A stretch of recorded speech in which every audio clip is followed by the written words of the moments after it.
ہے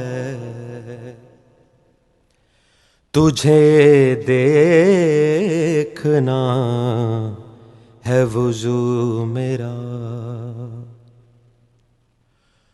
تو عبادتوں کا سجود ہے،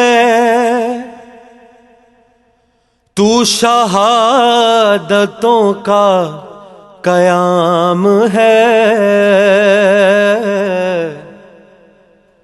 تو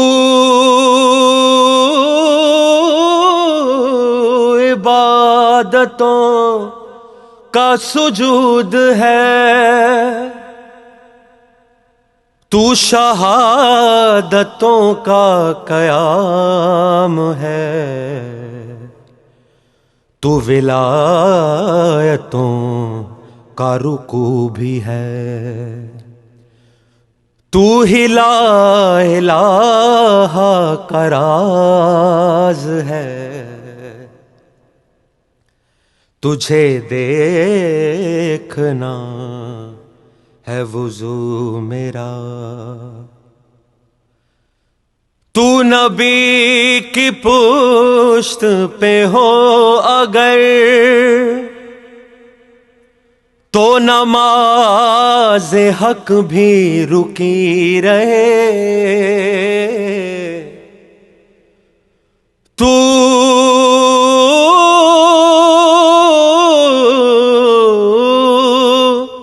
نبی کی پشت پہ ہو اگر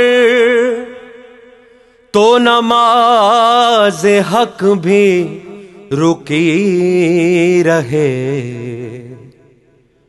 تو حسین ہے، تو حسین ہے، تو نماز کی بھی نماز ہے۔ باواز بلند صلوات۔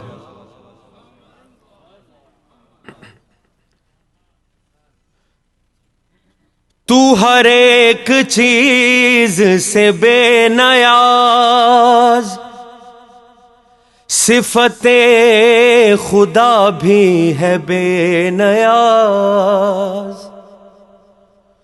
تو ہر ایک چیز سے بے نیاز، صفت خدا بھی ہے بے نیاز،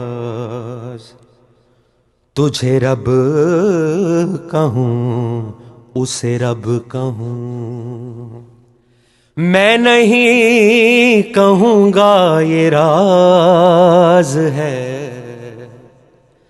تجھے دیکھنا ہے وضو میرا،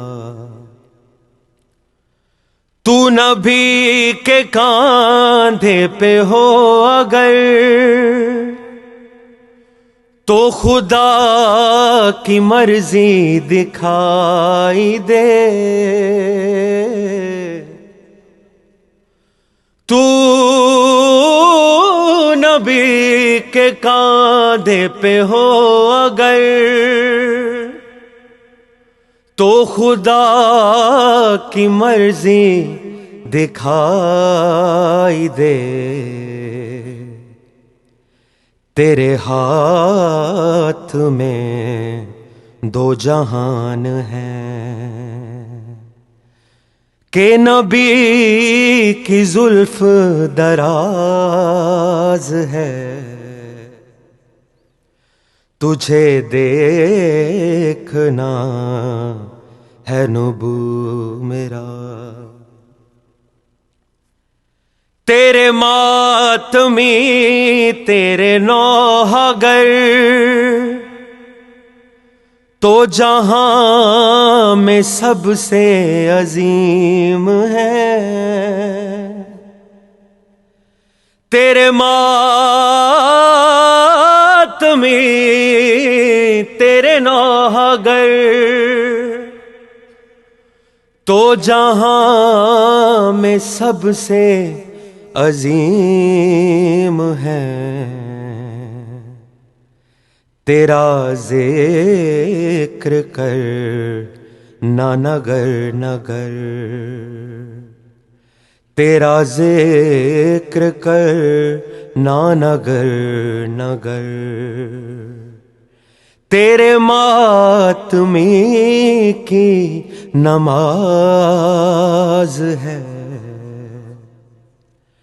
تجھے دیکھنا ہے وضو میرا،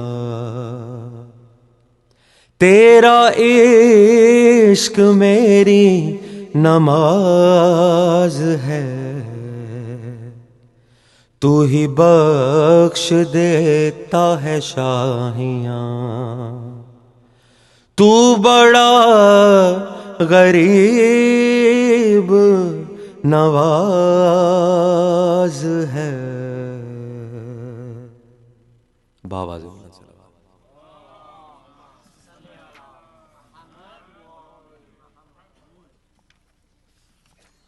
باواز بلند صلوات۔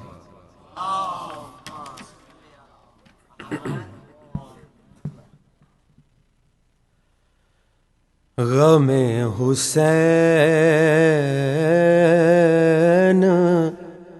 کا مقصد بدل نہیں سکتا، غم حسین کا مقصد بدل نہیں سکتا، خیام جل گئے پیغام جل نہیں سکتا، غم حسین کا مقصد نہ شیخ و صبح ہے علم سے درا شب عاشور، نہ شیخ و صبح ہے علم سے درا شب عاشور، حسین کہہ دیں تو سورج نکل نہیں سکتا، غم حسین کا مقصد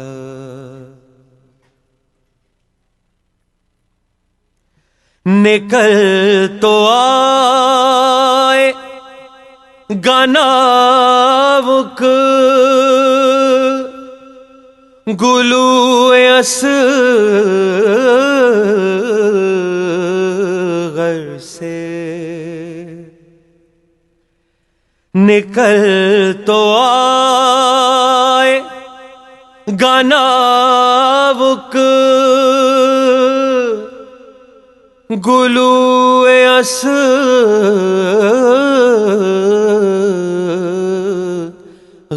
سے، مگر رباب کے دل سے نکل نہیں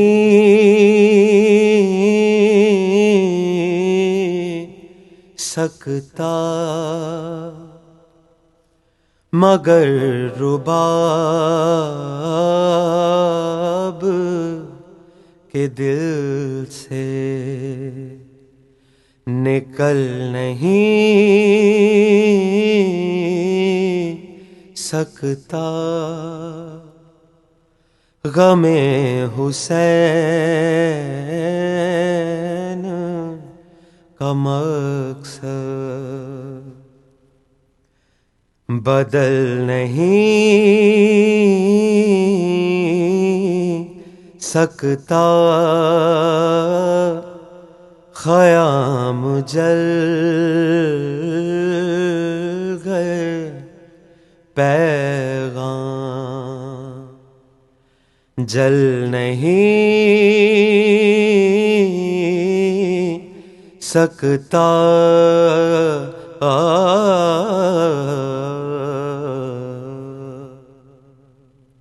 باواز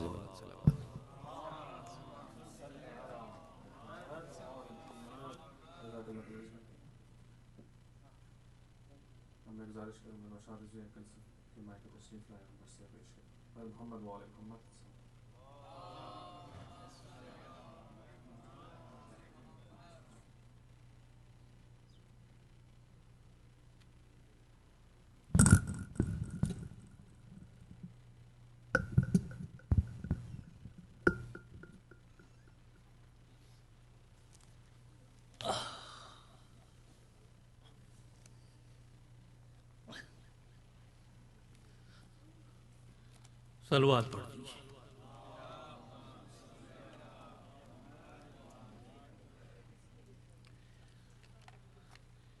پہلی محرم ہے، ذکر ان دو شہزادوں کا جو بابا کے قتل ہونے کے بعد کوفے میں اکیلے رہ گئے تھے، فرزندان مسلم۔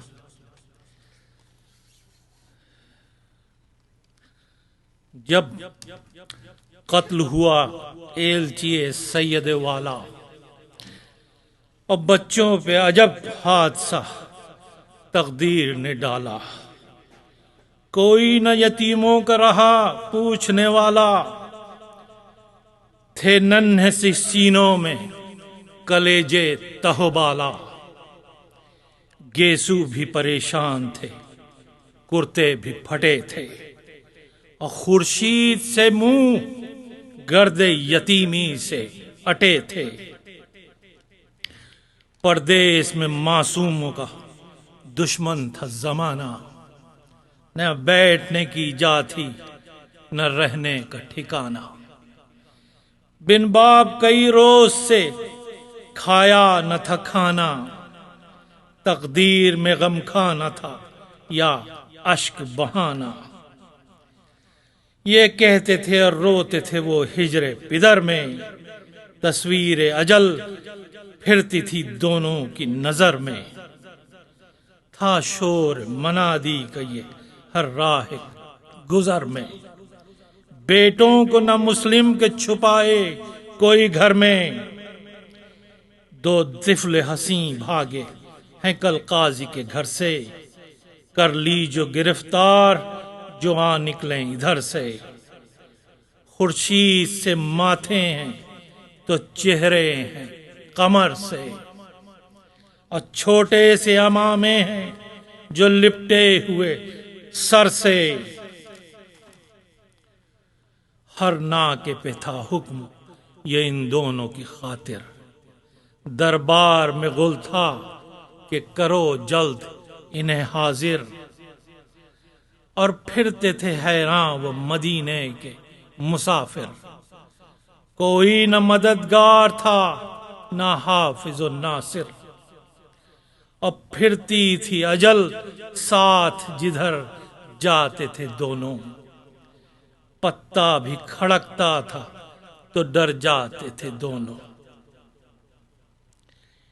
ایک پیر زن اتنے میں نظر آئی ناگاہ، داماد کے آنے کی کھڑی دیکھتی تھی راہ، یوں کہنے لگے اس سے بسط عز و زیجاہ، ایک دو پہر اس گھر میں اما دو ہمیں للہ، معصوم ہیں ہم بے وطن عزار و حزیں ہیں، مظلوم ہیں سید ہیں گنہگار نہیں ہیں، رکھتے ہیں قرابت تو رسول عربی سے، مسلم کے پسر ہیں ہمیں کہیو نہ کسی سے، دونوں نے بمنت جو کہا اس سے یہ رو رو، تھی مومنہ معصوم پہ رحم آ گیا اس کو، کہنے لگی میں تم کو چھپا رکھوں گی کچھ ہو، میں صدقے گئی آؤ میرے بیوی کے پیارو،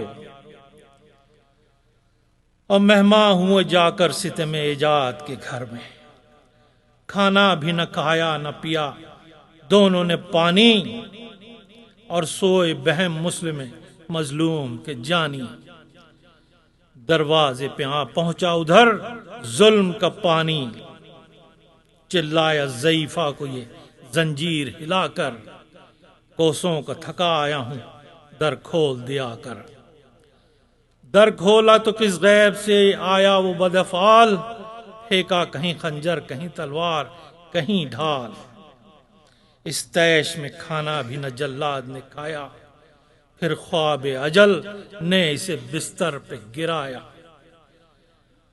ابلیس نے سوتے ہوئے فتنے کو جگایا، پھولوں کی مہک حجرے سے دالان میں آئی، آواز بھی کچھ رونے کی پھر کان میں آئی، وہاں مسلم مظلوم کے پیارے نظر آئے، ایک برج میں 2 عرش کے تارے نظر آئے، ایک سینے کا تھا عکس جو ایک سینے کے اندر آئینہ نظر آتا تھا، آئینے کے اندر بازو پہ جو چھوٹے کے پڑا دست جفاکار، تو کون ہے کہنے لگا وہ چونک کے ایک بار، جھنجلا کے کہا اس نے کہ میں گھر کا ہوں مختار، تب بھائی کو چوکا کیے بولا وہ دل افگار، جس بات کا دھڑکا تھا وہ آفت کی گھڑی ہے، کیا سوتے ہو اٹھو کہ اجل سر پہ کھڑی ہے، گھبرایا وہ خوف سے اٹھا وہ دلارام، ظالم نے کہا کون ہو تم بے کس و ناکام، وہ بولے اما دے گا تو جو بتلائیں تجھے نام، اس نے کہا ہاں دوں گا تو بولے وہ گلندام، کھینچے ہوئے وہ ہے ہاتھ میں تو تیغ جفا کو، ڈر لگتا ہے تجھ سے ہمیں ضامن دے خدا کو، مکار لگا کہنے کے سب ہے ہمیں منظور، پیما شکنی ہوئے یہ اپنا نہیں دستور، اور ڈر ڈر کے یہ کہنے لگے وہ بے کس و مجبور، اے شخص ہم ہی ہیں پسرے مسلم مغفور، تھا قتل کا ڈر اس لیے گھبرا کے چھپے ہیں، کر رحم کہ دامن میں تیرے آ کے چھپے ہیں، اور سنتے ہی جفاکار نے بس آنکھ کو موڑا، یوں بازوؤں کو زور سے پکڑا کہ نہ چھوڑا، رسی سے انہیں باندھ لیا عہد کو توڑا، بچوں نے کئی بار بندھے ہاتھوں کو جوڑا، جب کھینچتا تھا گر کے مچلتے تھے وہ بچے، پر حجرے سے باہر نہ نکلتے تھے وہ بچے، کرتے بھی پھٹے ٹوپیاں بھی گر گئیں سر سے، اب مجرم کی طرح باندھ دیا دونوں کو در سے، جس وقت نمودار ہوئے صبح کے آثار، دریا پہ چلا لے کے یتیموں جفاکار، چلاتی چلی پیچھے ضعیفہ جگر افگار، بن باپ کے بچے ہیں یہ ظالم نہ انہیں مار، کیوں فاطمہ زہرا کو رلاتا ہے کفن میں، 2 پھول تو رہنے دے محمد کے چمن میں، آنکھوں سے قدم ان کے لگانے نہیں پائی، کھانا بھی غریبوں کو کھلانے نہیں پائی، دوڑے کوئی معصوم گرفتار بلا ہیں، بچوں کو چھڑا دے کہ یہ بے جرم و خطا ہیں، اب بچوں کو لیے نہر پہ پہنچا جو وہ پہ پیر، اور دیکھی یتیموں نے چمکتی ہوئی شمشیر، دل ہل گئے ہٹ ہٹ کے یہ دونوں نے کی تقریر، کر رحم کے معصوم ہیں ہم بے کس و دلگیر، مظلوم ہیں حامی کوئی مشکل میں نہیں ہے، ظالم نے کہا رحم میرے دل میں نہیں ہے، وہ بولے کہ مطلوب ہے گر درہم و دینار، راضی ہیں ہمیں بیچ لے چل کر سرے بازار۔ یوسف کی طرح موتیوں میں جب کہ تلیں گے، ان لال کے عقدے تجھے اس وقت کھلیں گے۔ گر یہ نہیں مطلب تو نہ کر بدعت بیجا، دل آب ہے دہشت سے لرزتا ہے کلیجا۔ دربار ستمگار میں جیتا ہمیں لے جا، وہ بولا کہ حاکم ہی نے ہے قتل کو بھیجا۔ لڑکوں نے کہا مالک و مختار خدا ہے، کر لیویں نمازیں تو ادا سر پہ قضا ہے۔ وہ بولا نمازوں سے بھلا فائدہ کیا ہے، جانوں کو بچا لیں یہ نمازیں تو بجا ہے۔ وہ بولے کہ یہ شیوا ہے مشہور ہمارا، سر دینا عبادت میں ہے دستور ہمارا۔ اور نامرد نے حملہ کیا تلوار اٹھا کر، سر رکھ دیا چھوٹے نے وہیں جلد بڑھا کر۔ تب ہاتھ سے چھوٹے کو بڑا بھائی ہٹا کر، جا بیٹھا تہے تیغ دو دم سر کو جھکا کر۔ تلوار چمکتی تھی تو ہٹ جاتا تھا بھائی، پھر دوڑ کے بھائی سے لپٹ جاتا تھا بھائی۔ یہ کہتا تھا تلوار بڑے پر نہ علم کر، ڈر قہر خدا سے یہ جفا کر نہ ستم کر۔ وہ کہتا تھا پہلے میرا تن سرتن سے قلم کر، ملے میں گلے بھائی کے وقفے کوئی دم کر۔ ایک وار میں سر دونوں کے تن پر سے اتر جائیں، ہیں ساتھ ہی رسی میں بندھے ساتھ ہی جائیں۔ اور ناگاہ چلی ظلم کی تلوار بڑے پر، بالائے زمیں کٹ کے ستارہ سا گرا سر۔ دریا میں ستمگار نے پھینکا تنے اتھر، اور چلا کی یہ چھوٹے نے کہا ہائے برادر۔ دیکھا جو بڑے بھائی کا سر دست عدو میں، وہ گر کے تڑپنے لگا بھائی کے لہو میں۔ آیا جو شقی تیغ علم کر کے دوبارہ، چلانے لگا بھائی کو وہ بھائی کا پیارا۔ مادر کو پکارا کبھی بابا کو پکارا، جلاد نے تن سر پر سے اس سر اس کا اتارا۔ اور دھبا بھی نہ خون کا لگا شمشیر عدو میں، اب بھائی کا لہو مل گیا بھائی کے لہو میں۔ جب تک کہ تڑپتا رہا اس کا تنے لاغر، ٹھہرا رہا پانی پہ بڑے کا تنے اتھر۔ چھوٹے کو جب ڈال دیا نہر کے اندر، جا لپٹا بسا شوق برادر سے برادر۔ ڈوبتے تھے گاہ ابھرتے تھے دونوں، اور خورشید سے دریا میں نظر آتے تھے دونوں۔ لعنت اللہ قوم الظالمین۔ اللہم صلی علی محمد وآل محمد۔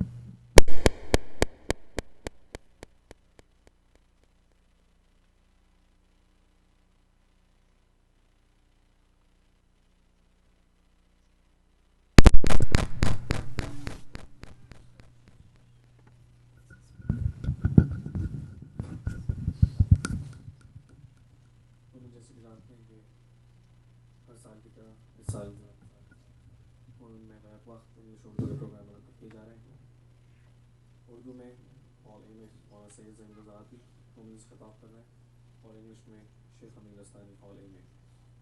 پروگرام کی ترتیب کچھ طرح سے مغرب کی نماز 7:15 اور پھر نیاز 7:30 بجے، پھر عشاء کی نماز جو ہے 8:15 پہ، اور پھر صبح سلام مرثیہ 8:30 بجے اسٹارٹ ہوگا، اور پھر مولانا اردو میں سید زین العابدین مولین افتتاح فرمائیں گے امام شریف.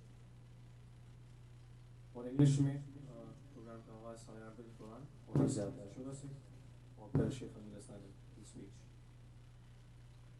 اور کل کے لیے ریمائنڈر، جمعہ سلاد کل 1:15 پہ اذان، اس کے بعد خطبہ انگلش میں ہوگا، شیخ امین استانی خطبہ دیں گے، اور 1:50 پہ جمعے کی سلاد. وہ بھی جیسے کل بھی میں نے اعلان کیا تھا کہ ابھی بھی یہاں نیزہ کے بہت سے دن باقی ہیں، اور ہمارے پاس بہت ساری تاریخیں خالی پڑی ہیں جس میں ہمارے پاس نیاز کی اسپانسرشپ نہیں ہے. آپ لوگ آگے آئیں، ضروری نہیں ہے کہ آپ لوگ پورا جو ہے نیاز اسپانسر کریں. آپ لوگ آگے آئیں، چاہے جتنا بھی کر سکتے ہیں آپ ہمت کریں، اور انشاءاللہ کوئی اور مومن آ کے بات پورا کر دیں گے.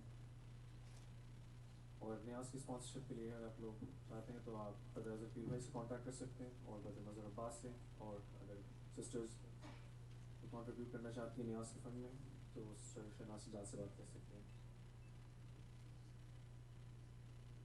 اور آپ لوگوں سے گزارش ہے، جیسے آپ نے دیکھا اور ہر سال بدر معصوم نے اسٹال لگایا ہوا ہے گیٹ کے پاس، تو آپ لوگ جو ہو سکے اس اسٹال سے خریدیں. اس کا ہدیہ جو ہے شہید فاؤنڈیشن کی طرف جائے گا. اب میں گزارش کروں گا وہاں سے زین العابدین سے کہ وہ ان پر تشریف لائیں، مومن سے خطاب فرمائیں. پر محمد وعلی محمد صلی اللہ علیہ.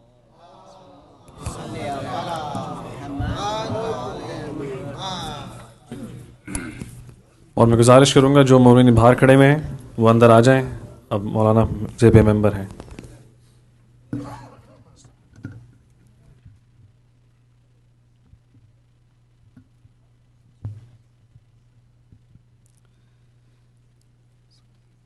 رحم اللہ من قرأ الفاتحہ.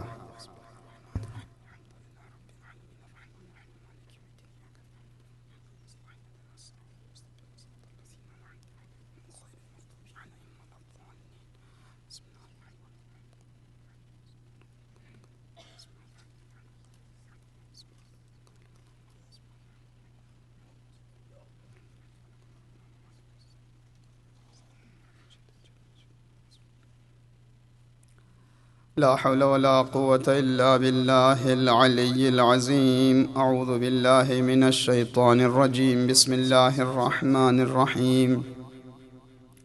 الحمد لله الذي لا يبلغ مدحته القائلون ولا يحصي نعماه العادون ولا يؤدي حقه المجتهدون، الذي لا يدركه بعد الهمم ولا يناله غوص الفتن، الذي ليس لصفته حد محدود ولا نعت موجود ولا وقت معدود ولا أجل ممدود، فطر الخلائق بقدرته ونشر الرياح برحمته وابتدى بالصخور ميدان أرضه، ثم الصلاة والسلام والتحية والإكرام على خير الأنام الذي سمي في السماء بأحمد وفي الأرض بأبي القاسم محمد.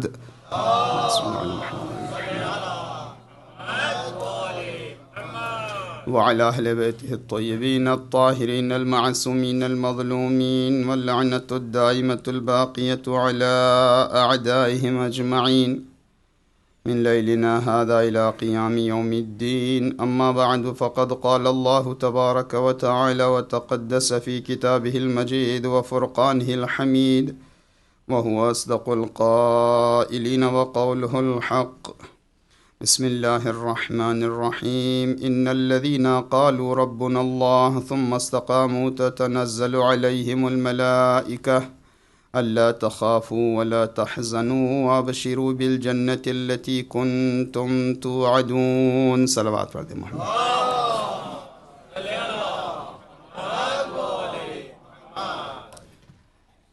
شب جمعہ ہے اور ماہ محرم کی پہلی تاریخ گزر چکی، دوسری محرم کی شب لگ چکی ہے، اور خداوند عالم نے ہمیں توفیق دی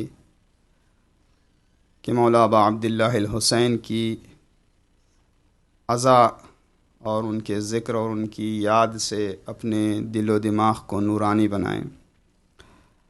یہ معنویت کا سفر ہے، یہ بلندی کا راستہ طے کرنے کی منزل ہے اور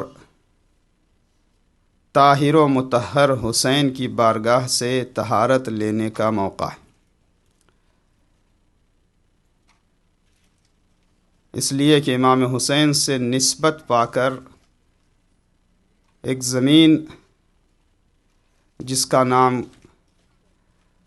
نینوا یا طف یا کربلا تھا، اس کو امام حسین سے نسبت ملی تو وہ کربلا معلی ہو گئی۔ ایک خاک کو جب نسبت امام حسین سے ملی تو وہ خاک شفا ہو گئی۔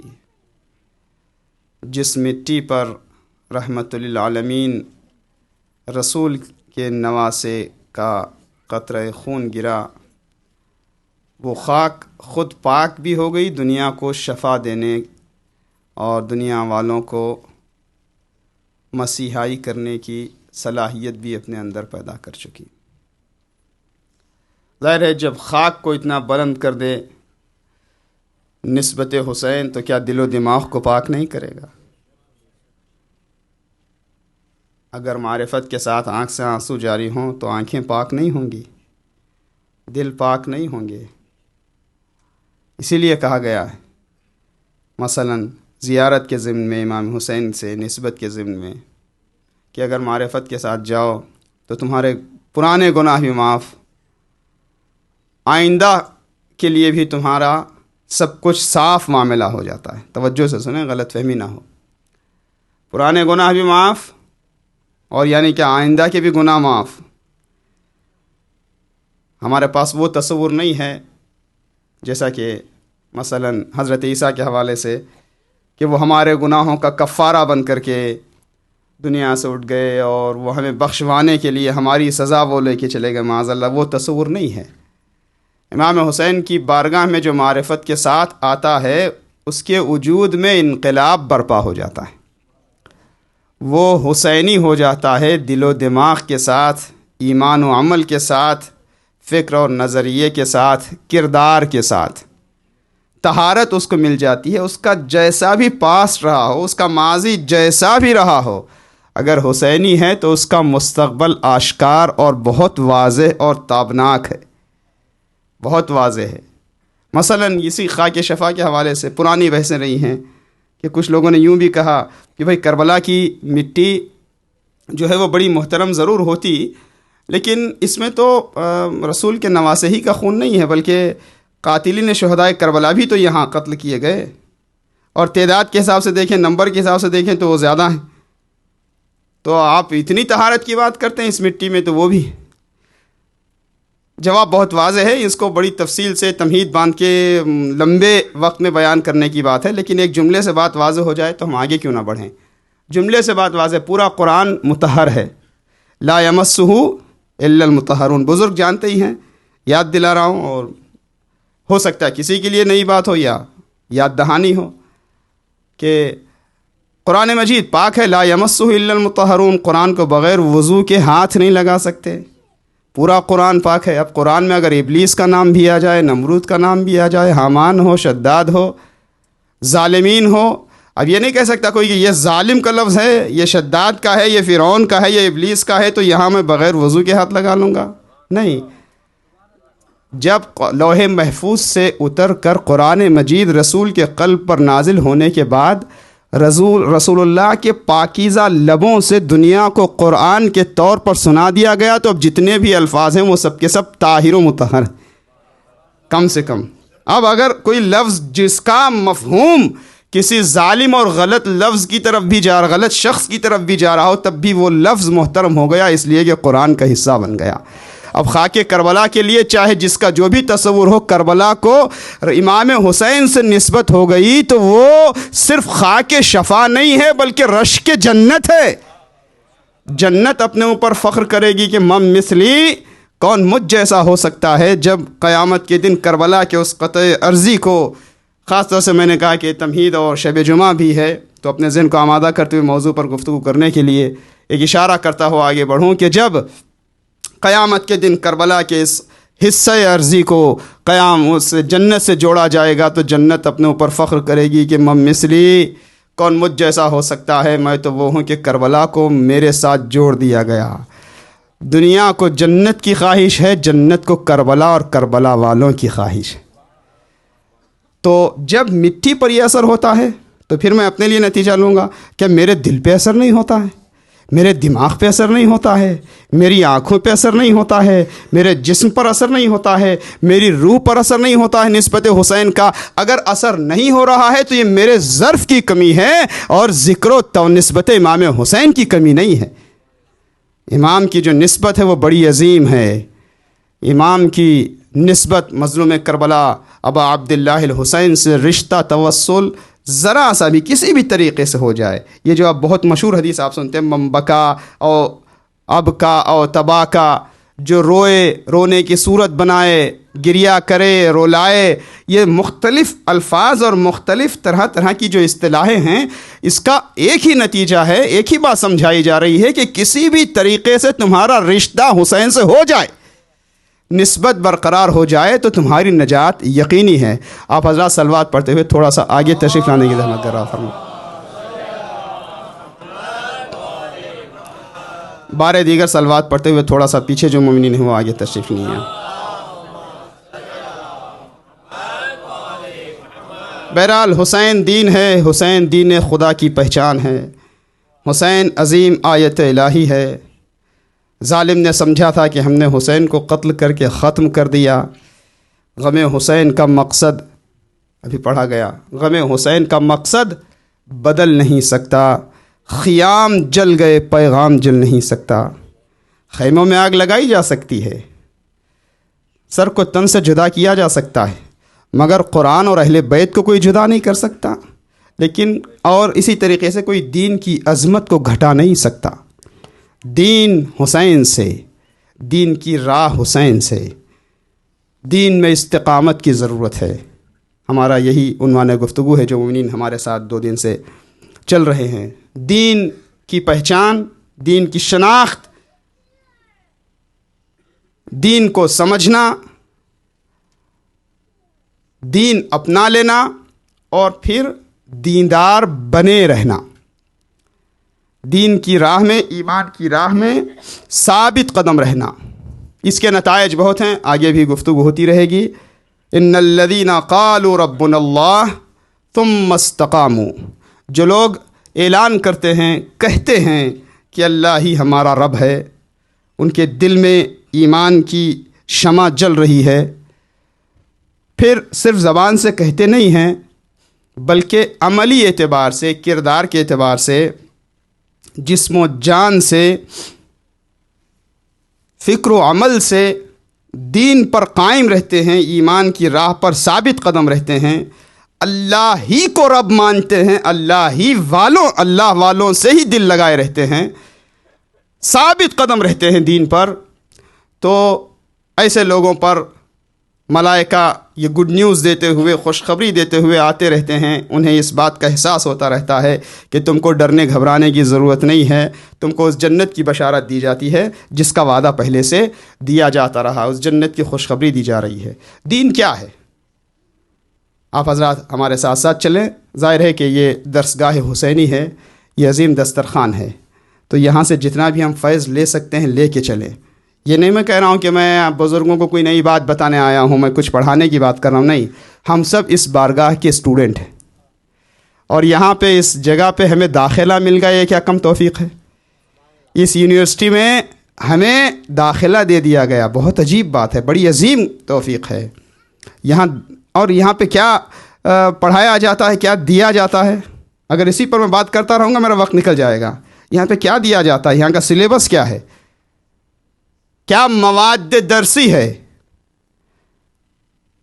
یہاں اخلاقیات کی باتیں ہوتی ہیں، بچوں کی تربیت کی باتیں ہوتی ہیں، بڑوں کا احترام کیسے کریں، سیاسی حالات میں کیسے اپنی ذمہ داری ادا کریں، سوشل لائف میں ہماری کیا ذمہ داریاں ہیں، فیملیز کو کیسے مضبوط بنائے رکھیں، اللہ کی عبادت کیسے کریں، نبیوں کی تاریخ کیا ہے۔ ایک نام ہے مجلس حسین، مگر کیا کیا یہاں پہ ہوتا ہے؟ کہ قرآن کی بات، قرآن کی تفسیر، نبیوں کی تاریخ، انسانیت کی بات، اخلاقیات کی بات، اجتماعیات کی بات، اقتصاد اور مالی امور سے مربوط معاملات، قانون کی باتیں، آئندہ کے حالات، قیامت کا تذکرہ، گزشتہ امتوں کی باتیں، عبرتیں، دروس، پیغام. غرض یہ کہ کیا ہے جو مجلس عزا سے نہیں ملتا. کسی بزرگ نے ایک جملہ استعمال کیا تھا، جیسے قرآن لا رتب ولا یابس الا فی کتاب مبین، ویسے ہی یہ قرآن زینب ہے جس میں سب کچھ ہے، سب کچھ ہے. اس کی مثال دی گئی ہے، اس کو ایگزامپل دیا گیا ہے جیسے جنت کی جو نعمتیں ہیں. ایسا نہیں کہ جنت میں آپ کو ایک نعمت ملے گی دسترخوان پہ، تو ایسا نہیں کہ مطلب آلٹرنیٹ ہے آپ یہ لیں یا یہ نہ لیں. آپ کو فلاں فروٹ مل رہا ہے تو دوسرا فروٹ نہیں ہوگا، فلاں نعمت ہے تو دوسری نہیں ہے، یہ کم ہو جائے گی. نہیں، دسترخوان بہشتی ایسا ہے جہاں کسی چیز کی کمی نہیں ہوگی. کوئی چیز کوئی استعمال میں بھی آتا ہے تو ایسا نہیں ہے کہ کچھ کم ہو گیا، 10 میں سے 9 ہو گئے، 9 میں سے 8 ہو گئے، 8 میں سے 7. نہیں، جنت کی خصوصیت ہی کچھ اور ہے. دسترخوان جنت، خان جنت وہ ہے جہاں کچھ کم نہیں ہوتا، جہاں مسلسل ملتا ہی رہتا ہے اور وہاں کوئی ایک خاص غذا نہیں ہے. ایسے یہ دسترخوان معنوی، یہ فرش عزا ہے کہ جہاں کوئی ایک طریقے کی روحی غذا نہیں ہے، سب کچھ ملتا ہے. اب لینے والوں کا ظرف ہے، جس کو جتنا پینے کی طاقت ہے، جس کو جتنا کھانے کی طاقت ہے. جسمانی اعتبار سے یہ ایڈوائزیبل نہیں ہے، یہ ایڈوائز نہیں دی جاتی کہ بہت کھا لو بہت پی لو، مگر روح کے اعتبار سے اپنی بھوک پیاس کو بڑھانے کی ضرورت ہے. رک نہ جائیں ہم کہ ہم نے ہاں سن لیا پڑھ لیا اب چیزیں ہو گئی ہیں وہی چل. نہیں، اپنی روح کی پیاس کو آگے بڑھاتے جائیں، ظرف کو پھیلاتے جائیں، اس لیے کہ علم کی حد نہیں ہے. ظرف کو آگے بڑھاتے جائیں. بہرحال دین کیا ہے؟ دین کا ڈیفینیشن کیا ہے؟ ریلیجن، مذہب. مذہب سے ہم مطلب کیا لیتے ہیں؟ مذہب کا مطلب کچھ پریچنگ کی ٹیچنگز ہیں اور کچھ پریچ کرنے کے اور عبادت کرنے کے یا پوجا کرنے کے، پرستش کے کچھ طریقہ کار ہیں. کہ دین کا مطلب صرف یہ ہے؟ کب دین ہے، کہاں کہاں دین ہے؟ بہت سادی سی گفتگو ہوگی.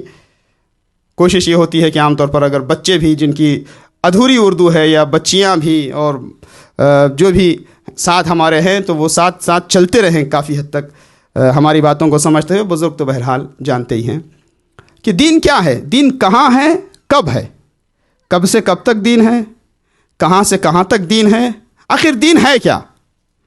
مثلا فرض کریے یہ دین کا مطلب، ریلیجن کا مطلب، اسلام کا مطلب یہ ہے کہ جمعے کے دن نہا دھو کے سادے دیسی لباس میں ہم آ جائیں، ہو سکے تو سر پہ ٹوپی بھی رہے، ماہ رمضان میں کچھ روزے رکھ لیں، ماہ محرم کے 10 دن کی کچھ مجلسوں میں شرکت کر لیں، اور جب سینٹر میں آ گئے تو مومن، شیعہ یا مسلمان جو بھی نام دیں، سینٹر سے باہر ہے تو ریلیجن فری. ماہ رمضان میں مذہبی ہو گئے، ماہ رمضان سے باہر نکلے تو پھر ریلیجن فری. جمعے کا دن آیا تو مذہبی ہو گئے، جمعے کا دن گزر گیا تو کیا ہم مذہب سے باہر نکل گئے؟ دین ہے کیا؟ بہت سادی سی بات ہے مگر اہم ہے. دین زندگی کے کسی ایک حصے کا نام نہیں ہے. وہ اسلام ہی نہیں ہے جو کبھی آئے کبھی چلا جائے. اسلام زندگی کے ہر گوشے میں ہے، زندگی کے ہر پہلو میں اسلام دین انسان کا. جیسے ہی ہم نے کلمہ پڑھا لا الہ الا اللہ محمد الرسول اللہ علی ولی اللہ، ہم نے خدا کو مانا، رسول کو مانا، امام کو مانا، قیامت کو مانا، جیسے ہی ہم نے اپنے دل سے خدا کی وحدانیت کا اقرار کر کے باقی تمام باتوں کو مان لیا، تو اب نہ ہم اپنے جان پر، اپنے مال پر، نہ اپنے کردار پر، نہ اپنے باقی امور پر اپنا اختیار رکھتے ہیں. مجبور نہیں ہوتے، ایک سسٹم میں آ جاتے ہیں. قرآن مجید کہتا ہے ان اللہ اشتری من المؤمنین انفسهم واموالهم بان لهم الجنہ. خداوند عالم صاحبان ایمان سے، بلیورز سے، مومنین سے ان کی جان اور ان کے مال کو خرید لیتا ہے جنت کے بدلے میں. اب ہم نے سب کچھ اس کے حوالے کر دیا. تو مسلمان ہونے کا مطلب، مومن ہونے کا مطلب، دیندار ہونے کا مطلب کیا ہے؟ کہ دیندار ہونے کا مطلب ایک مسلمان ہے، گھر میں بھی، سینٹر میں بھی، اسکول میں بھی، آفس میں بھی، جاب پر بھی، بازار میں بھی، سفر میں بھی، حضر میں بھی، جوانی میں بھی، بڑھاپے میں بھی، ہر حال میں جب تک ایک انسان مرد ہو یا عورت بالغ ہو، سن بلوغ گزر چکی ہو اس کی، اور وہ سویا ہوا نہ ہو، بے ہوش نہ ہو، خدا نخواستہ اس کی عقل زائل نہ ہو، ذہن و دماغ کے اعتبار سے کوئی ڈسٹرب یا دیوانہ کہلانے والا نہ ہو، تو اس کی زندگی کے ہر شعبے میں دین ہے، جس کو مذہبی زبان میں مکلف کہتے ہیں، صاحب تکلیف یعنی جو ذمہ دار، رسپانسبل ہے۔ کون؟ جو بالغ ہیں، جو سویا ہوا نہیں ہے، نیند کی حالت میں کوئی ذمہ داری نہیں ہے، بے ہوش نہیں ہے، اور خدا نخواستہ دماغی اعتبار سے بیلنسڈ ہے، نارمل ہے۔ زیادہ ہوشیار ہونا ضروری نہیں ہے۔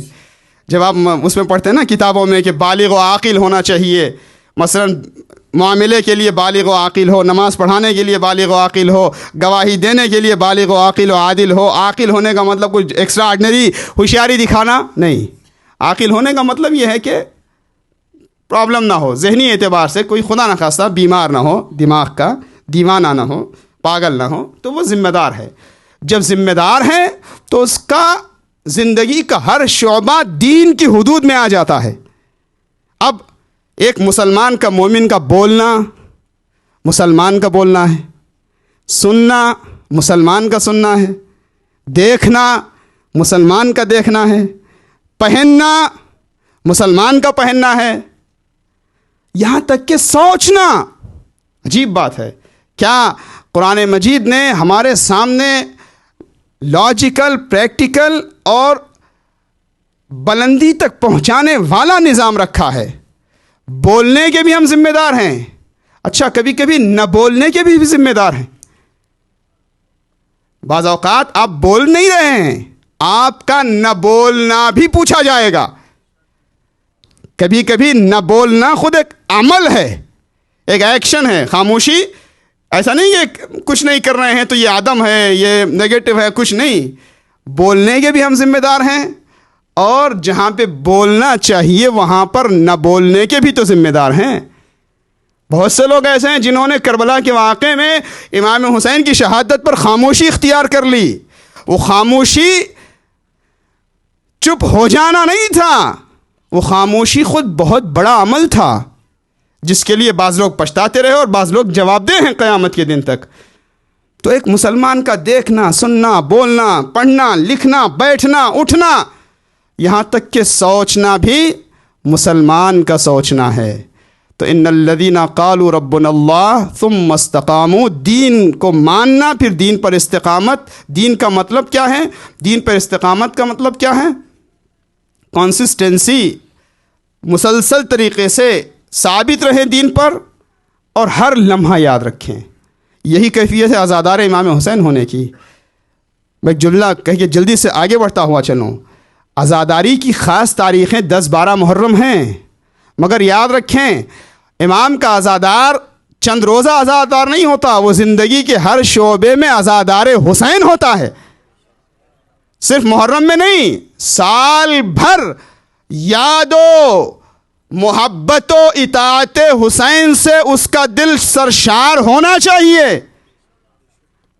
ٹھیک ہے، تاریخ کی اہمیتیں ہیں، مناسبتیں ہیں، یہ تقریبات کی ترتیب کے لیے ہے، جذبوں کی حد بندی کے لیے نہیں ہے۔ جذبوں اور فکر کو پابند نہیں کرنا چاہیے۔ فکر تو زندگی بھر فکر حسینی ہونی چاہیے۔ جب فکر پر حسین کا قبضہ ہو جائے گا، جب ہم دل بارگاہ حسینی میں دے دیتے ہیں، جب ہم دل و دماغ حسین کو دے دیتے ہیں تو اپنا کچھ نہیں رہتا۔ عجیب بات ہے، جب دل و دماغ دیا، اور یہی خدا کی بارگاہ میں اور امام حسین کی بارگاہ میں دینا ہے کیا؟ دل و دماغ۔ باقی چیزیں جو پڑھنے کی، انجام دینے کی ہیں، وہ تو ظاہری رسومات ہیں، وہ ظاہری مناسک ہیں۔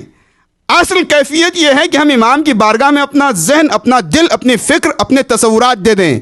اور ویسے بھی دانشوروں نے کہا ہے کہ انسان کا دل جو سوچتا ہے، انسان کے دماغ میں جو پلاننگ ہوتی ہے، انسان کی جو ذہنیت ہوتی ہے، اسی کے اعتبار سے وہ کردار بھی کرتا جاتا ہے۔ اگر ہم کسی سے کہیں یہ کرو یہ نہ کرو یہ کرو یہ نہ کرو تو اس کا زیادہ اثر نہیں ہوتا. اگر اس کے دل میں کوئی بات اتر جائے تو اس کا اثر بہت زیادہ ہوتا ہے.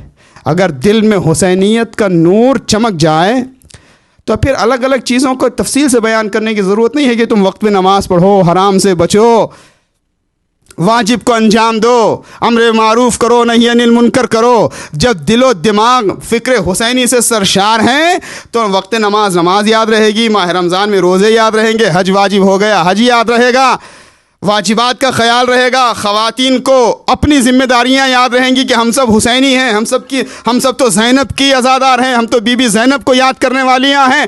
یہ سب جب تصورات رہیں گے اور دل میں حسین گھر کر جائیں گے, اب اس کے بعد مصلی عبادت پر بھی آ کر ہم یاد حسین کے ساتھ نماز پڑھیں گے, خدا کی بارگاہ میں سجدہ کریں گے. خاک شفا کی توفیق مل جائے تو تربت کربلا پر سجدہ کرتے ہوئے یاد حسین کے ساتھ ہم نماز پڑھیں گے اللہ کی, تو ہماری نماز بھی 7واں آسمان کے حجابوں کو ہٹا کر معراج تک پہنچ جائے گی. کوئی دلیل پوچھے کہ بھائی آپ نماز کی بات کرتے ہیں تو نماز میں تو خدا کے علاوہ کسی کو نہ یاد کرو. محور تصورات کا مرکز ذہنیت کا صرف یاد خدا ہونا چاہیے. آپ حسین کی بات کیوں کر رہے ہیں؟ یہاں یاد خدا میں غیر خدا کی یاد کیوں ملا رہے ہیں؟ تو رسول بڑھ کر کے آواز دیں گے, دیکھو تم نے نہیں جانا, حسین کی یاد غیر خدا کی یاد نہیں ہے, یاد حسین عین یاد الہی ہے. میں تم سب کے سامنے سجدے کو طول دے کر بتاتا ہوں کہ حسین کی یاد غیر خدا کی یاد نہیں ہے. چہروں کا قبلہ تو خانہ کعبہ ہونا چاہیے, مگر دلوں کا قبلہ حسین ہونا چاہیے. صلوات پڑھ دیں محمد والے محمد کی بارگاہ میں. تو دین زندگی کے ہر شعبے میں, یاد حسین زندگی کے ہر شعبے میں.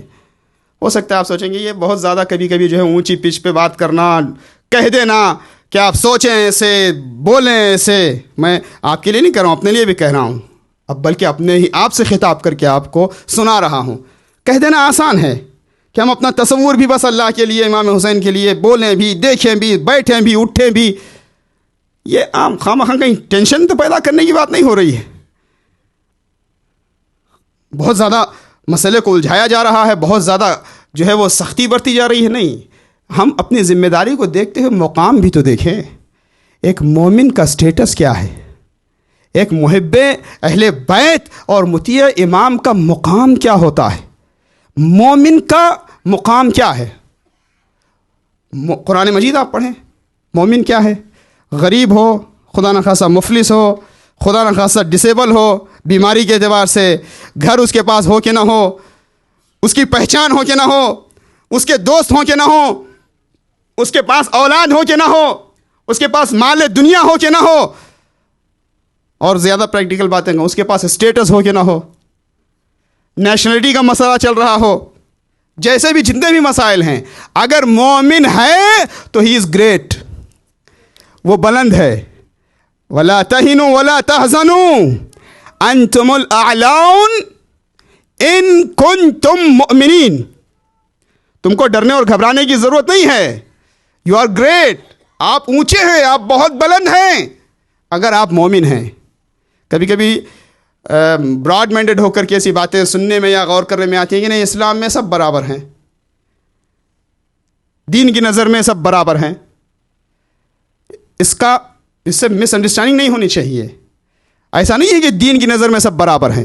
پوری بات سنیں, جملہ اگر ادھر ادھر لے کے دیکھیں گے آپ تو قابل اعتراض بات ہو جائے گی. کیا اسلام کی نظر میں سب برابر نہیں ہیں؟ سب برابر ہیں بھی, سب برابر نہیں بھی ہیں. آپ کہیں گے یہ کیا بات ہو رہی ہے, یا یوں کہیں کہ سب برابر ہیں یا سب برابر نہیں ہیں. اسلام میں قرآن کی روشنی میں سب برابر ہیں, رائٹس کے اعتبار سے, اپرچونیٹیز کے اعتبار سے, مواقع کے اعتبار سے سب برابر ہیں. لیکن رتبے, جزا, ثواب, مرتبے کے اعتبار سے سب برابر نہیں ہیں. تو کیا پھر دنیا میں جیسے لوگوں کے بیچ تصور رہتا ہے, کم ظرف لوگوں میں بھی رہتا ہے. مثلا فرض کریے کہ اگر کسی کے پاس مال ہے تو بہت بڑا ہے, بھائی مال ہے تو اللہ کا دیا ہوا جائز ہے تو بہت بڑی نعمت ہے, دین کے کام آ جائے تو بہت بڑی بات ہے.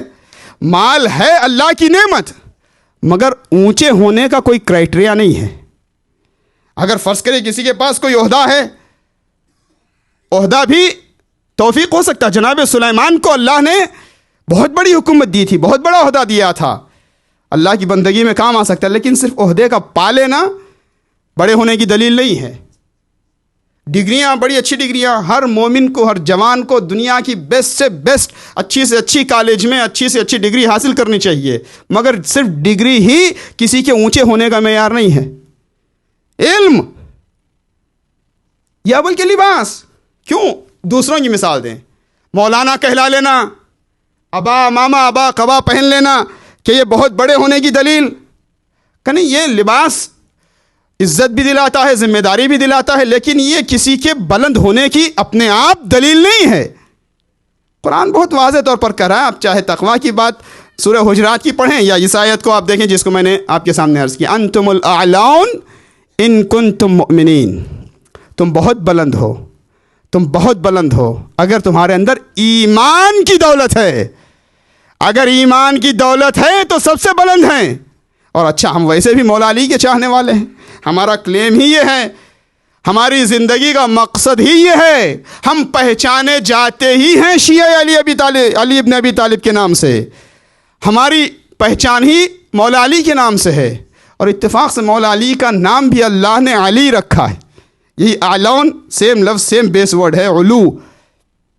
علی، اللہ نے علی نام بھی اللہ کا دیا ہوا نام ہے، نام بھی علی ہے، خاندان بھی علی ہے، کردار بھی علی ہے، ذات بھی علی ہے، گھرانہ بھی علی ہے، ولادت بھی علیانہ ہے، علو کے ساتھ ہے، شہادت بھی علی وار ہے. یہ ہر اعتبار سے علی ہے. اسی لیے ہم کہتے ہیں نا کہ اہل بیت اطہار کی ذات اور ان کی شخصیتوں کا جواب تو بہت بعد کی بات ہے، ان کے نام کا کوئی جواب نہیں دے سکتا. ان ناموں کا جواب نہیں ہے، اللہ کا دیا ہوا نام ہے نا. علی کے معنی کیا ہیں؟ ابھی تو میں نے عرض کر دیا، جو بلند ہے، اونچا ہے. اچھا، اونچے کا مطلب کیا؟ اردو زبان میں بھی کہتے ہیں بھائی فلاں صاحب بہت اونچے آدمی ہیں. کس اعتبار سے؟ فرض کریے کبھی بہت پڑھے لکھے ہیں، علم کے اعتبار سے علم اونچائی ہے، اور علم کے اپوزٹ میں جہالت پستی ہے.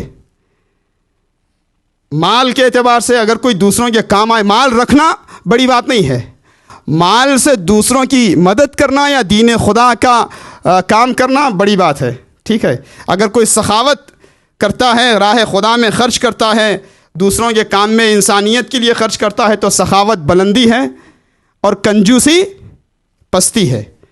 بہت زیادہ مثالیں دینے کی ضرورت نہیں ہے.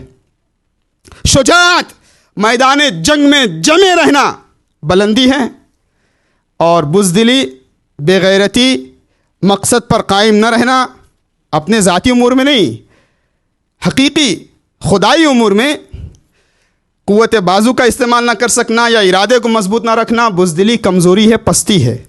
شجاعت بلندی، بزدلی پستی. علم بلندی، جہالت پستی. عبادت بلندی ہے، عبادت نہ کرنا پستی ہے. دنیا داری پستی ہے، پرہیزگاری بلندی ہے. آپ مثالیں آگے خود دیتے جائیں. اخلاق کا ہونا بلندی ہے اور بے اخلاقی پستی ہے. اللہ نے تمام کمالات کو جمع کر کے ایک نام دیا کہ جتنی بلندیاں تم سمجھ سکتے ہو اور جتنی بلندیوں کو تم سمجھ نہیں سکتے، جہاں تک تمہارا وہم و دل و دماغ پہنچ بھی نہیں سکتا، جتنی بلندیاں عالم امکانی میں ممکن ہیں، وہ سب کی سب ذات علی میں رکھتا ہوں، پھر اس کا نام میں علی رکھتا ہوں. ایک لفظ دے دیا اور تمام کمالات جمع ہو گئے. اب مولا علی کی ذات کتنی بلند ہے، یہ کتنے بلند ہیں کہ ان کی ذات کی بلندی کو کوئی ناپ نہیں سکتا، سمجھ نہیں سکتا. اس کی پہچان اتنی ضروری ہے، اتنی ضرور ہے کہ جو بھی علی کی محبت میں، اطاعت میں شامل ہو کر علی والا ہو گیا، وہ بلند ہو گیا. یعنی بلندی کا ایک سائن یہ کہ کتنے بلند ہیں، کا ایک پہچان ہے کہ جو بھی مولا علی والا ہو گیا وہ بلند ہو گیا. اب چاہے جو بھی رہا ہو، چاہے وہ بہت دور سے آنے والا فارس کا سلمان رہا ہو یا علی کی غلامی کرنے والا قمبر رہا ہو، اگر علی والا ہو گیا تو وہ بلند ہو گیا. اور اس کے نیگیٹو سائن بھی ہے. اور جو مولا علی سے جتنا دور ہوا اتنا ہی پست ہو گیا. مولا علی کی بلندی کو ہم سمجھ نہیں سکتے ہیں، لیکن اس کی نشانی کو پہچان سکتے ہیں کہ جب رشتہ ہوتا ہے، تعلق ہوتا ہے، نسبت ہوتی ہے مولا علی سے تو بلند ہو جاتے ہیں. تو میں نے عرض کیا کہ دین اور دین پر قائم رہنا سخت باتیں، اور ہم کہیں کہ آپ کو سوچنا بھی، دیکھنا بھی، بولنا بھی، سننا بھی، اٹھنا بھی، بیٹھنا بھی ایمان کے اعتبار سے ہے، تو یہ بھی دیکھیں کہ مقام کتنا بلند ہے. اچھا، کیا قرآن جو ہے اور اسلام جو ہے وہ لوگوں کے درمیان تفریق کا قائل ہے؟ کسی کو بڑا کہتا ہے، کسی کو چھوٹا کہتا ہے؟ ہاں کہتا ہے. دنیا کے لوگ دنیا دارانہ اصول کی بنیاد پر کسی کو بڑا چھوٹا کہتے ہیں. قرآن ایمان و عمل کے اعتبار سے کسی کو بڑا، کسی کو چھوٹا کہتا ہے، کسی کو پست کہتا ہے قرآن. ہاں کہتا ہے. قرآن مجید آپ پڑھیں، قرآن مجید کہتا ہے پست ہیں کچھ لوگ. کون لوگ؟ مثلا ایک آیت قرآن کی، صم بکم عمی فہم لا یعقلون. کچھ لوگ ایسے ہیں کہ جن کو نہ سنائی دیتا ہے، نہ دکھائی دیتا ہے، نہ سمجھ میں آتا ہے. لہم قلوب لا یفقہون بہا، ان کے دل تو ہیں مگر they don't understand، وہ سمجھ نہیں سکتے ہیں، سوچ نہیں سکتے ہیں. آنکھیں ہیں، دیکھتے نہیں ہیں، دکھائی نہیں دیتا ان کو. کان ہیں، سنائی نہیں دیتا، کچھ سمجھ میں نہیں آتا. کہ یہ وہ لوگ ہیں کہ اگر ان کو لے جا کے لیبارٹری میں کسی میڈیکل انسٹیٹیوشن میں کہیں لے جا کے ان کی آنکھ کا ٹیسٹ ہو، کان کا ٹیسٹ ہو، زبان کا ٹیسٹ ہو اور دماغ کا ٹیسٹ ہو، تو ان کے اندر کوئی بیماریاں نظر آئیں گی؟ نہیں. یہ لوگ ایسے ہیں کہ ان کو لے جا کے دیکھیں تو بہت سے ان میں سے ایسے بھی ہیں کہ جن کی آنکھ مطلب کی ہر بات دیکھ لیتی ہے، مطلب کی ہر بات سنائی دیتی ہے، لیکن حقیقت کو سمجھنے کے لیے ان کے دل و دماغ پر پردے پڑے رہتے. کیوں ایسا ہوتا ہے؟ کیوں ایسا ہوتا ہے؟ ایک بات، ایک وجہ، بہت سی باتیں ہو سکتی ہیں. کربلا میں امام حسین نے دشمنوں کو، قاتلوں کو خطاب کر کے ایڈریس کر کے سوال پوچھا، بتاؤ میں رسول کا نواسہ ہوں کہ نہیں ہوں؟ میں روز عاشور کے مصائب نہیں پڑھ رہا ہوں.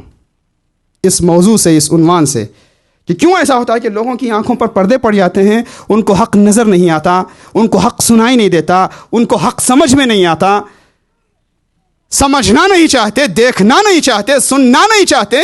کیوں ایسا ہوتا ہے؟ امام حسین نے کہا بتاؤ میں رسول کا نواسہ ہوں کہ نہیں ہوں؟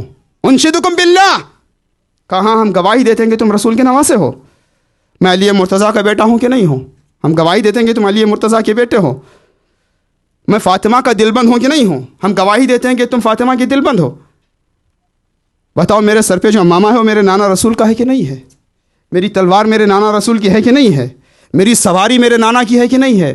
پوچھتے پوچھتے کہتے ہیں بتاؤ کیا میں نے تم میں سے کسی کا قتل کیا ہے جس کے بدلے میں میری جان لینا چاہتے ہو؟ خدا کی قسم یہ سب ڈاکومنٹس ہیں، یہ دستاویز ہیں، لمحے فکریاں ہیں قیامت تک کے لیے. میں نے تم میں سے کسی کا قتل کیا جو مجھ سے قصاص لینا چاہتے ہو؟ میں نے کسی حرام کو حلال کر دیا جو مجھے قتل کرنا چاہتے ہو؟ میں نے کسی حلال کو حرام کر دیا جو مجھے قتل کرنا چاہتے ہو؟ فَلِمَا تَسْتَحِلُّونَ دَمِي، کیوں میری جان کے در پہ ہو؟ کیوں میرے خون کو حلال سمجھتے ہو؟ کیوں مجھے قتل کرنا چاہتے ہو؟ تو طرح طرح کی ریئیکشنز ہیں. روایت میں ہے کہ لوگوں نے کہا کہ لا نسمع ما تقول، حسین تمہاری بات ہم سن نہیں رہے، آخر کہنا کیا چاہتے ہو؟ تم کیا کہہ رہے ہو؟ ہمیں سنائی نہیں دے رہا ہے. دیکھیں قرآن کی تفسیر، قرآن کو اہل بیت کے کردار میں، امام معصوم کے کردار میں، مولا علی، امام حسن اور امام حسین کے کردار میں قرآن ڈھونڈیں. کیوں دکھائی نہیں دیتا؟ کیوں سنائی نہیں دیتا؟ کیوں سمجھ میں نہیں آتا حق؟ لوگوں نے کہا کہ لا نسمع ما تقول، ہم سن نہیں رہے ہیں، کہنا کیا چاہتے ہو؟ کیا کہہ رہے ہو؟ امام نے کہا ہاں تم سنو، یہ کیسے ملئت بطونکم من الحرام، تمہارے پیٹ حرام کھانوں سے بھرے ہوئے ہیں. اللہ اکبر. جب انسان حرام غذا، نجس غذا کھاتا ہے یا حرام آمدنی کے حرام پیسوں سے غذا کھاتا ہے تو اس کا اثر جسم پر بھی پڑتا ہے، روح پر بھی پڑتا ہے. تو کچھ لوگ ایسے ہیں کہ جن کو نظر نہیں آتا. تو میں یہ عرض کر رہا تھا کہ بلند ہیں تو کتنے بلند ہیں؟ انتم الاعلون، تم ہی بلند ہو. اور پست ہیں تو کتنے؟ قرآن اس آیت کے ضمن میں کہتا ہے کہ ان کو دکھائی نہیں دیتا، سنائی نہیں دیتا، سمجھ میں نہیں آتا. اولئک کالانعام، وہ جانوروں جیسے ہیں. قرآن کہتا ہے بالکل وہ جانور جیسے ہیں. بل ہم اضل، جانوروں سے بھی زیادہ گمراہ اور بدتر ہیں. کیوں؟ اس لیے کہ جانوروں کی اپنی فطرت ہے، وہ پیدا ہی ہوئے ہیں اس خصلت کے ساتھ جو ان کی حیوانی خصلت ہے۔ انسان کو تو اللہ نے پاکیزہ فطرت کے ساتھ پیدا کیا۔ وَإِذَا نَفَخْتُ فَإِذَا نَفَخْتُ فِيهِ مِن رُوحِي، جب میں اپنی روح پھونکوں۔ جب انسان کو اتنی عظیم پاک فطرت کے ساتھ پیدا کیا اور انسان گمراہ ہو کر کے جانور جیسا بنتا ہے تو نتیجے میں جانور سے بھی بدتر ہو جاتا ہے۔ صلوات پڑھ دیں محمد وعلی محمد کی بارگاہ۔ تو دین اہم ہے، اور مومن دیندار کا مقام بلند ہے۔ کتنا بلند ہے مقام دیندار کا؟ اتنا بلند کہ اس کی بلندی کی حد نہیں دیکھی جا سکتی۔ امام اور نبی کا مقام تو بہت بلند ہے، محب اور مطیع امام کا بھی بہت بلند مقام ہے۔ میں نے عرض کیا نا کہ کبھی جو ہے خیالاتی طور پر، تصوراتی طور پر ہم بڑی بڑی باتیں کریں، تھوڑا سا پریکٹیکل ہو کے آئیں۔ ہم دین کو باور کریں، دین پر فیت رکھیں۔ اس آسان سی بات ہے۔ آپ پوچھیں گے یا سوچ رہے ہوں گے کہ بھئی ہم فیت رکھتے ہیں تبھی تو اس بارگاہ میں آئے ہیں۔ شب جمعہ ہمیں یاد ہے، محرم یاد ہے، ہم سب الحمدللہ یہ توفیق ہے، لیکن ان باتوں کو جاننا چاہیے۔ دیکھیے بہت سی اوقات ایسا ہوتا ہے کہ ہمیں چیزیں معلوم ہوتی ہیں مگر ہم اس کو واقعی طور پہ ماننے پہ تیار نہیں ہوتے۔ توجہ کا طالب ہوں، جتنی آپ کی توجہ رہے گی میں اپنے وقت کے اندر بات کو تمام کر دوں گا۔ بہت سی چیزیں جانتے ہیں، جاننا ہمیشہ ماننے کے ساتھ ملازم ہو ضروری نہیں ہے۔ دین اور دینداری کی بات ہو رہی ہے، اطاعت دین کی کرنا اور خدا کی بات ماننا، قرآن پر عمل کرنا، معصوم سے وابستہ رہنا۔ بعض اوقات چیزیں ہم جانتے ہیں، ماننے پہ تیار نہیں ہوتے۔ مثلا قیامت پر ہمارا یقین ہے، موت پر بھی یقین ہے الحمدللہ، یا کم سے کم مانتے ہیں، لیکن یعنی جانتے ہیں اور زبان سے مانتے بھی ہیں، لیکن وہ جو اندر سے محسوس کرنے والی بات ہوتی ہے اس میں غفلت سی آ جاتی ہے، یا اندر سے کہیں نہ کہیں ڈاؤٹ کا شکار رہتے ہیں۔ جب محسوس اندر سے کریں گے تو پھر باہر سے بہت زیادہ فورس کرنے کی ضرورت نہیں ہوتی۔ میں سادی سی مثال دوں آپ کے سامنے۔ فرض کریے اگر کوئی شوگر کا پیشنٹ ہے، کسی کو ڈائبٹیز ہے، کسی کو خدا نخواستہ شوگر کی بیماری ہے مگر بہت زیادہ حد سے زیادہ نہیں ہے، تو اب وہ ان سے ڈاکٹر کہتا ہے کہ آپ اپنا خیال رکھیں، کھاتے وقت اپنے فوڈ میں، اپنے کھانے میں پرہیز کیا کریں، روز ایکسرسائز کے لیے جایا کریں اور یہ کریں وہ کریں، لیکن اتنا سیریس نہیں لے رہے ہیں۔ جانتے ہیں کہ شوگر ہے، جانتے ہیں کہ پرہیز کرنا چاہیے مگر اتنا نہیں کر رہے ہیں، ورزش بھی نہیں کر رہے۔ مثال دے رہا ہوں، سادی سی بات، جانتے ہیں مگر اندر سے وہ واقعی طور پر جو خطرے کا احساس ہونا چاہیے وہ نہیں ہوتا ہے۔ اچانک ایک دن ایسا ہوتا ہے کہ کچھ طبیعت ناساز ہوئی، ڈاکٹر کے پاس گئے، بلڈ ورک کروایا اور پتہ چلا کہ وہ 450 یا 500 جو بھی نمبر ہوتے ہیں، ایک دم سے شوگر اتنا ہائی ہے کہ ڈاکٹر نے چونک کے کہا کہ خبردار، آپ کی آنکھ جا سکتی ہے، آپ کو ہارٹ کی پرابلم ہو سکتی ہے، آپ کے دماغ پہ اثر ہو سکتا ہے، اب آپ کی شوگر بہت بڑھ گئی ہے۔ اب جب ڈاکٹر نے واقعی طور پر وہ خطرے کا احساس دلایا تو ایک دم سے ایسے چونکے کہ اب یہ نہیں کہ پرہیز کرنے کو جی چاہتا ہے، میٹھا پسند ہے مگر نہیں کھاتے، نہیں، میٹھا دیکھ کے وہ خواہش بھی نہیں ہوتی۔ کیوں؟ اس لیے کہ وہ خطرے کا احساس ہو گیا۔ ڈاکٹر نے کہا تھا روز 2 میل چلا کریں، ہر روز پہلے سوچا کرتے تھے کہ کل سے شروع کروں گا، اور کل سے شروع کروں گا، اور کہتے نہیں آج تھوڑا سا تھکے ہوئے ہیں، 6 بجے جائیں گے، 7 بج گئے، نکلنے نہیں ہوا، ایسے۔ لیکن آج جب پتہ چلا کہ خطرہ سامنے آ چکا ہے تو آدھا گھنٹہ پہلے ہی تیار ہیں۔ 2 مائل چلنے کو ڈاکٹر نے کہا، میڈیکل ایکسپرٹ نے کہا، اب 3 مائل چلنے پر بھی تیار ہیں۔ اب موسم کا بھی اتنا خطرہ نہیں، کیوں کہ خطرے کو محسوس کر لیا۔ جانتے پہلے تھے مگر وہ حس، وہ سینس نہیں آیا تھا۔ قیامت پر ہم یقین رکھیں، خدا کی قسم یہ یقین جانیں کہ یہ فرش ازاں ہمارے لیے مادی معنوی خزانہ ہے۔ نجات صرف امام زمانہ کی معرفت اور ان کی نصرت کے جذبے میں ہے۔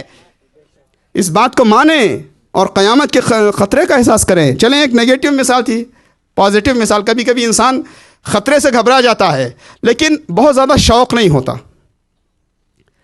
نو لاس نو پروفٹ پہ بزنس چل رہا ہے تو چلیں، کیا بہت کما کے کیا کرنا ہے، 2 لقمے روٹی مل رہی ہے، گزارا ہو رہا ہے۔ بعض لوگ ایسے بھی ہوتے ہیں، لیکن جب شوق میں آپ کو فائدے کا پتہ چل جائے، فائدے کا احساس ہو، جانتے ہیں فائدہ ہے لیکن اس کو اندر سے محسوس کریں۔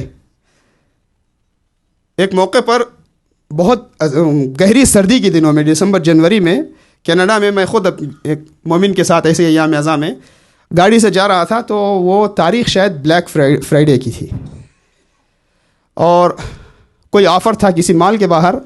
میں نے اپنی آنکھوں سے دیکھا کہ شاید عمر رسیدہ بھی کوئی تھے. کینیڈا میں -ڈگریز میں جہاں پہ ویدر ہے، رات کو سمجھے مجلس بعد ہم 10-11 بجے جا رہے ہیں، لوگ وہ کرسی لیے ہوئے لحاف اور جاکٹ کے ساتھ اور پوری تیاری کے ساتھ کیوں بنا کے کھڑے ہوئے.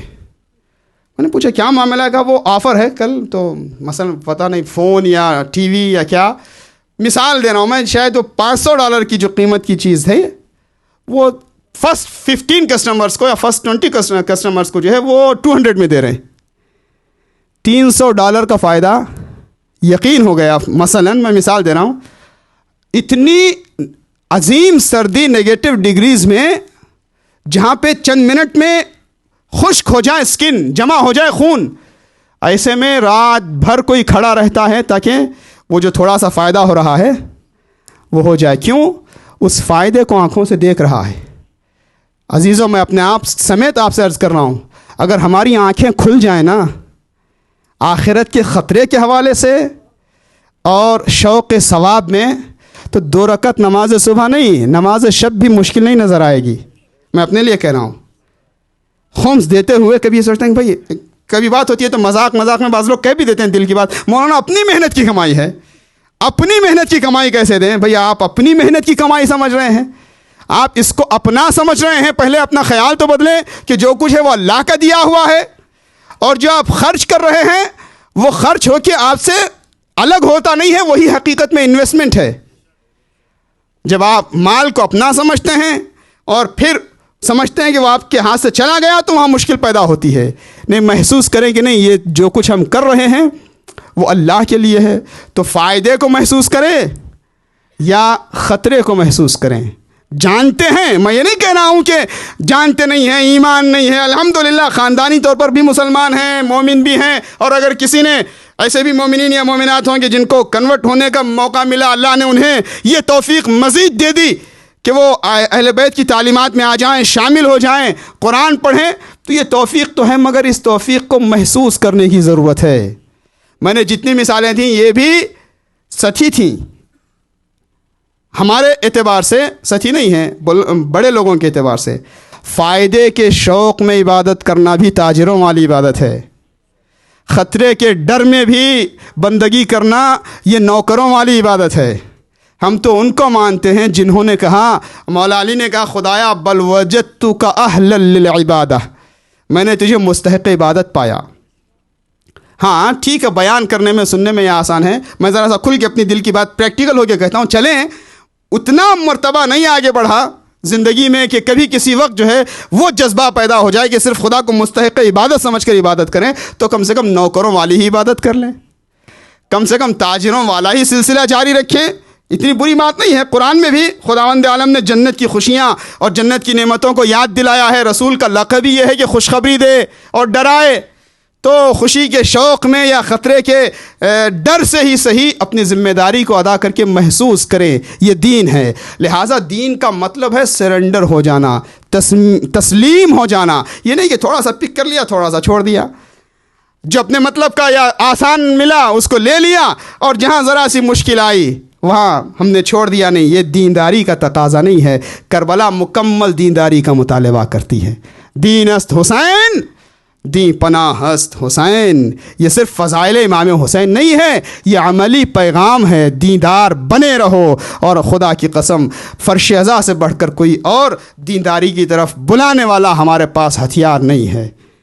اسی فرش ازا سے قرآن بھی ہے، سب کچھ بھی ہے. اور یہیں سے ان بندگان خدا کو یاد کیا جاتا ہے جو تسلیم و رضا کے پیکر تھے، جنہوں نے خدا کی بندگی میں کردار کا وہ کمال دکھایا کہ قیامت تک آنے والے سالے بندے کم سے کم شب جمعہ ان کو خطاب کر کے کہتے ہیں، یا لیتنا کننا معکم فنفوز معکم فوزا عظیما. کاش ہم کربلا میں ہوتے تو ہم بھی فوز عظیم پاتے. عزیزو، ایک محرم کی تاریخ گزر چکی، دوسری محرم کی شب ہے.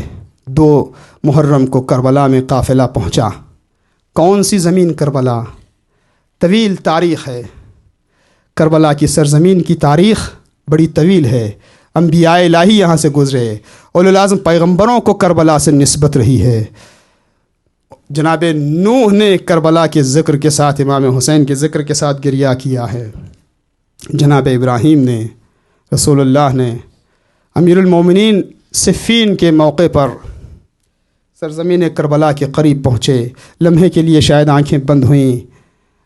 اس کے بعد فرمایا ہذہ منازل عشاق، یہ منزلیں ہیں اللہ کے عاشق بندوں کی.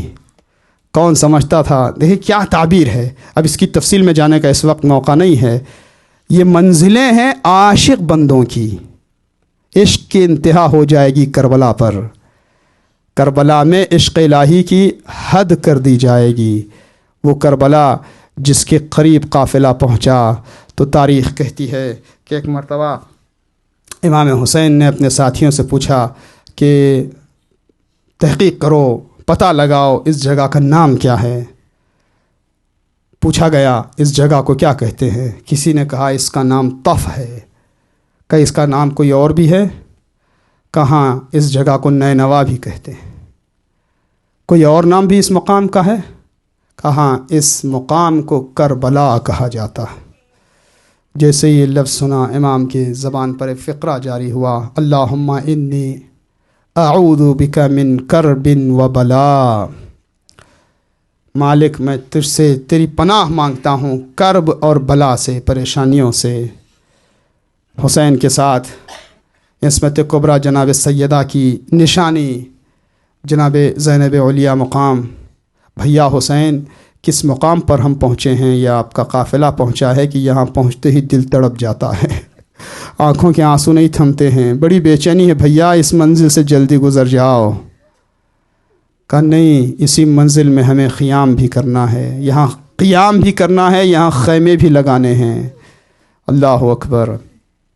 کربلا کو آباد کرنا ہے. اس کے بعد نشاندہی ہوئی، زمین خریدنے کی بات ہوئی. امام حسین نے اپنے اختیار سے اپنی ملک بنایا اپنی جگہ کو، اپنی مالکیت کو. یہ خود اپنی جگہ پر قیامت تک کے لیے ایک پیغام ہے. اپنی خریدی ہوئی زمین پر قیام کیا. کل کوئی یہ نہ کہے کہ یہ آئے تھے اور یہ کہیں باہر سے نہیں، انہوں نے اپنی مالکیت قائم کی. جو حملہ ہو رہا ہے وہ دشمن کی طرف سے ہے. اللہ اکبر. یہ وہی مقام ہے کہ جہاں پر میرا کڑیل جوان علی اکبر شہید کیا جائے گا. یہ وہ مقام ہے جہاں عباس کے بازو زمین پر گریں گے. یہ وہ مقام ہے جہاں علی اصغر کے گلے پہ تیر لگے گا. عزیزو، کربلا حسین کے غریب ہونے کی اور غربت حسینی کے انتہا کا مقام ہے. غربت کا مطلب کیا ہے؟ دیکھیے کربلا کے ساتھ غربت کا لفظ ہمیشہ جگہ جگہ پر آپ کو نظر آئے گا. حسین غریب قتل کر دیے گئے، حسین غریب شہید کر دیے گئے. کربلا میں حسین غریب ہو گئے، کربلا میں زینب غریب ہو گئی، کربلا میں سید سجاد غریب ہو گئے. غربت کی انتہا ہے کربلا. کیسی غربت؟ غربت کا مطلب اردو زبان والا وہ لفظ نہیں ہے کہ جس میں فقیری یا پیسے کا اور مال کا نہ ہونے کی بات ہے. غربت جہاں سفر اور مسافر آتا ہے جس کا کوئی نہ ہو، اور خاص طور سے جو لاچار جتنا ہو جائے وہ اتنا ہی بڑا غریب ہے. جو جتنا بڑا بےکس ہو جائے وہ اتنا ہی بڑا غریب ہے. تھوڑی دیر کے لیے مصائب کے دوران ایک لمحے کے لیے غور کریں کہ غربت حسینی کی انتہا کب تھی.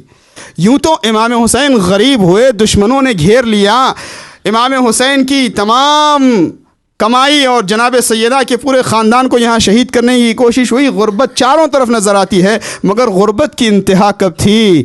تو شاید امام کے کلام کے درمیان ہم ڈھونڈیں تو ایک مقام وہ ملتا ہے جہاں پر خاص طور سے چاہنے والوں کو امام نے یاد کیا. اے میرے چاہنے والوں، جب بھی ٹھنڈا پانی پینا تو میری پیاس کو یاد کرنا. اور اس کے بعد امام کہتے ہیں اے میرے چاہنے والوں، کاش تم کربلا میں ہوتے ہیں تو دیکھتے کہ کس طرح میں اپنے 6 مہینے کے بچے کے لیے سوال آپ کر رہا تھا.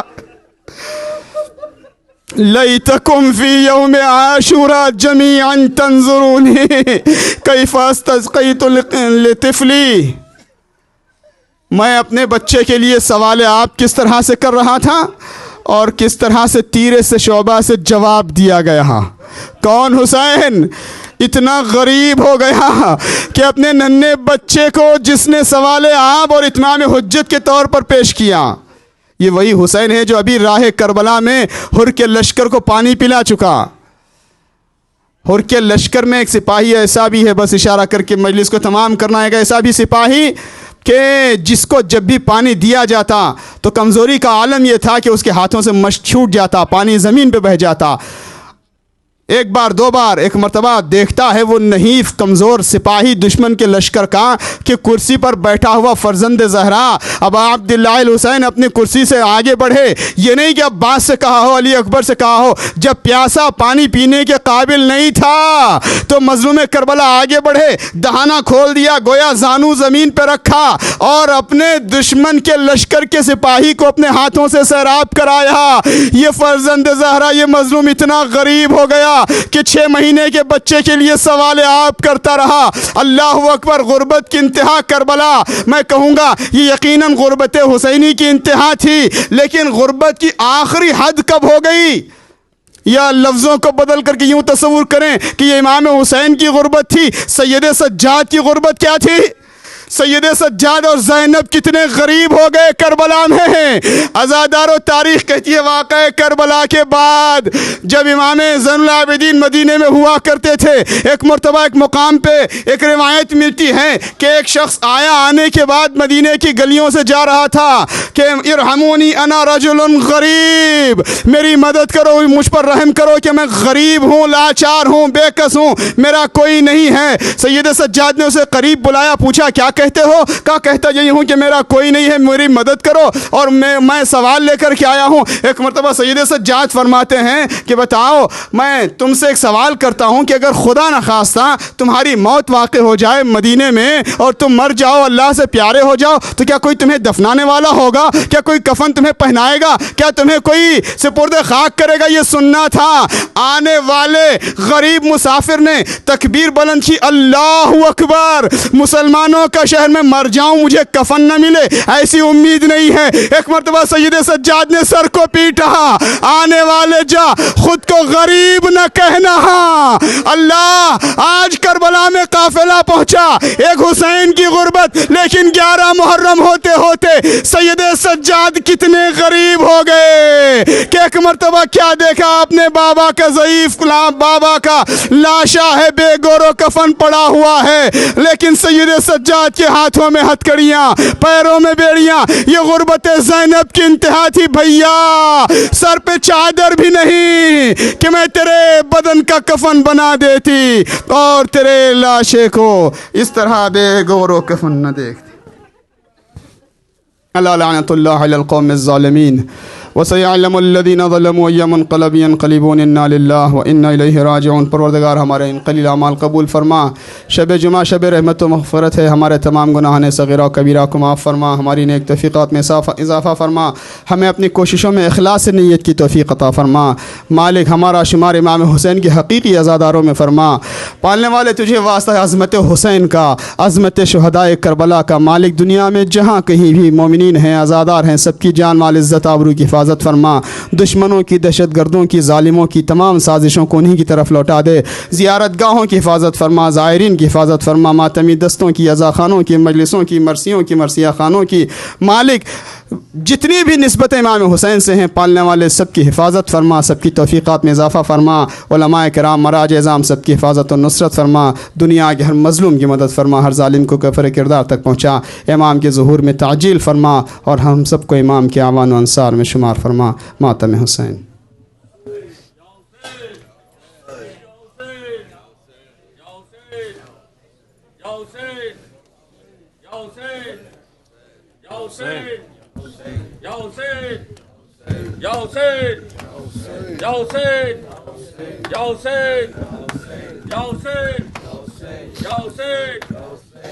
سلمان